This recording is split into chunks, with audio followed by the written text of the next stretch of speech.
YouTube channel perfect knowledge में। जैसा कि आपको पता है, हम कक्षा 10 एनसीईआरटी का साइंस का पहला चैप्टर आपको पढ़ा रहे थे और हमने पिछले टॉपिक में आपको पढ़ाया था विस्थापन और द्विविस्थापन में अंतर। आज हम पढ़ने वाले हैं उपचयन और अपचयन क्या होता है। तो देखिए, सबसे पहले आप समझेंगे कि बोर्ड में आपका प्रश्न कैसे आने वाला है। तो प्रश्न आएगा, उपचयन और अपचयन को स्पष्ट कीजिए। उपचयन और अपचयन को उदाहरण से स्पष्ट कीजिए, ऐसे भी आ सकता है। ये सीधा सीधा आएगा कि ऑक्सीकरण किसे कहते हैं, या उपचयन किसे कहते हैं, या अपकरण किसे कहते हैं, है ना, या उपचयन किसे कहते हैं। ठीक है, या क्वेश्चन ऐसे भी आ सकता है कि ऑक्सीजन के आधार पर उपचयन और अपचयन को समझाइए।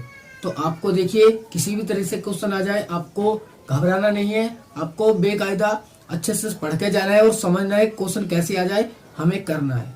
ठीक है, क्वेश्चन बदल सकते हैं वे, बल्कि होता वही है।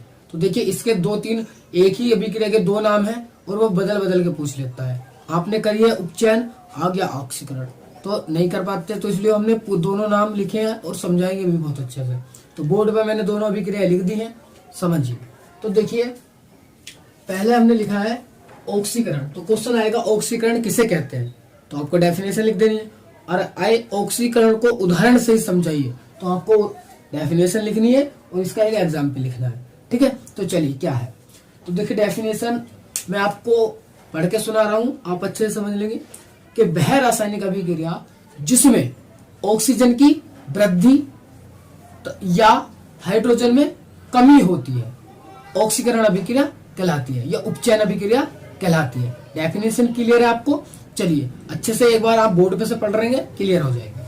देखिए, अब देखते हैं हम एग्जाम्पल। देखिए, पहला एग्जाम्पल है, ये दूसरा।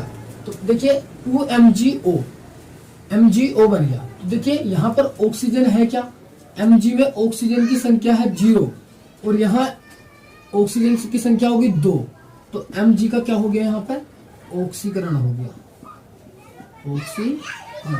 क्वेश्चन आएगा रिएक्शन में ऑक्सीकरण किसका हुआ है, तो Mg का ऑक्सीकरण हुआ है।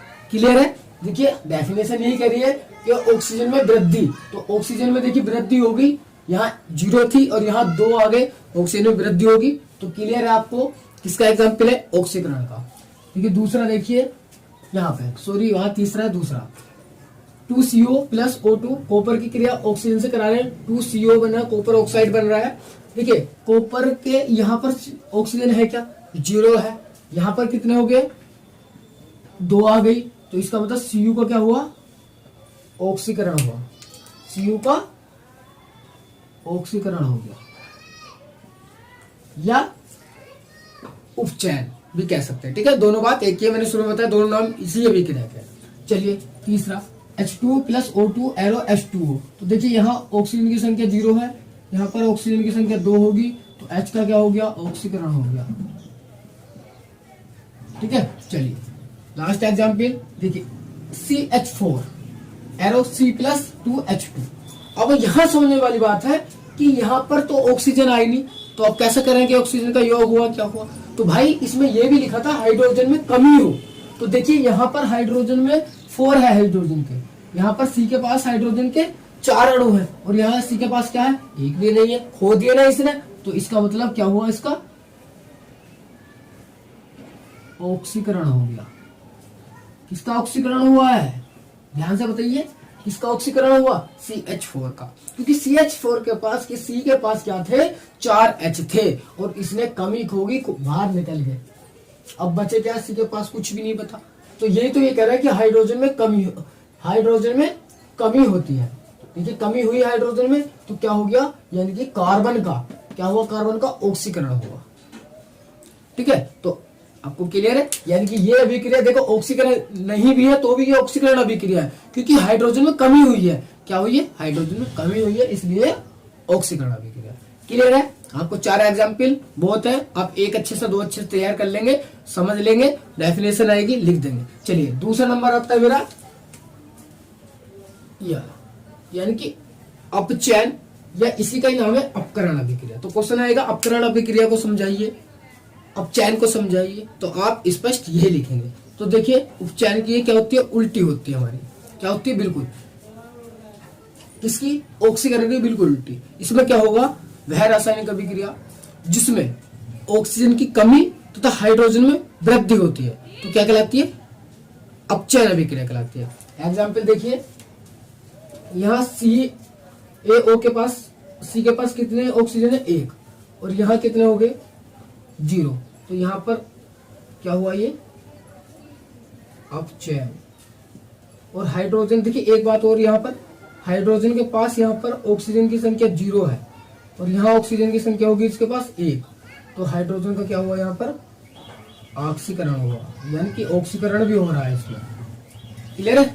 चलिए दूसरा एग्जांपल, ZnO।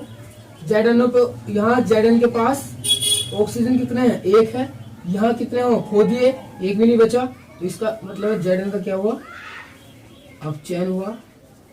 कार्बन के पास 1 भी नहीं है, वो यहाँ पर O आ गया, तो इसका मतलब कार्बन का क्या हुआ, ऑक्सीकरण हुआ। तीसरा एग्जांपल क्या है, Fe2O3 2Al, तो इसके बाद देखिए O के अणु है 3 और यहाँ O के अणु हो गए 0, तो यहाँ पे हुआ हमारा अपचयन। Al के पास कुछ नहीं है, 0 की संख्या, ऑक्सीजन की 0, यहाँ ऑक्सीजन के 3 आ गए, तो इसका मतलब ये हो गया ऑक्सीकरण। चलिए ये देखिए लास्ट वाला एग्जांपल, ऑक्सीकरण नहीं है तब भी कौन सी अभिक्रिया हो रही है, अपचयन हो रही है। क्यों, क्योंकि ClH2S। एक बात हो रही थी इसमें, क्या आई थी, हाइड्रोजन में वृद्धि होगी, क्या होगी, हाइड्रोजन में वृद्धि। तो देखिए यहाँ Cl के पास हाइड्रोजन नहीं है लेकिन यहाँ पर हाइड्रोजन आ गई, तो इसका मतलब यहाँ अपचयन किसका हुआ, Cl का, और इसके पास से Cl क्या, H कमी हो गई, तो यहाँ हो गया ये ऑक्सीकरण, यानी कि उपचयन, क्योंकि कमी हुई है। देखिए कमी किसमें हुई थी, हाइड्रोजन की, ऑक्सीकरण में। तो चलिए, तो आप इसका स्क्रीनशॉट लेंगे।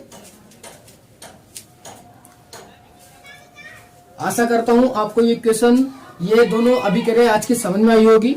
आज के लिए इतना ही, कल मिलेंगे अगले टॉपिक के साथ, ठीक है। तो आज के लिए इतना ही, चलते हैं। और एक बात, अगर चैनल पे नए हो तो सब्सक्राइब कर दीजिए और वीडियो को लाइक करते रहिए, और अपने, हमें आपकी सपोर्ट की जरूरत है, हमें सपोर्ट करते रहिए, ठीक है। तो चलते हैं, आज के लिए इतना ही। जय हिंद।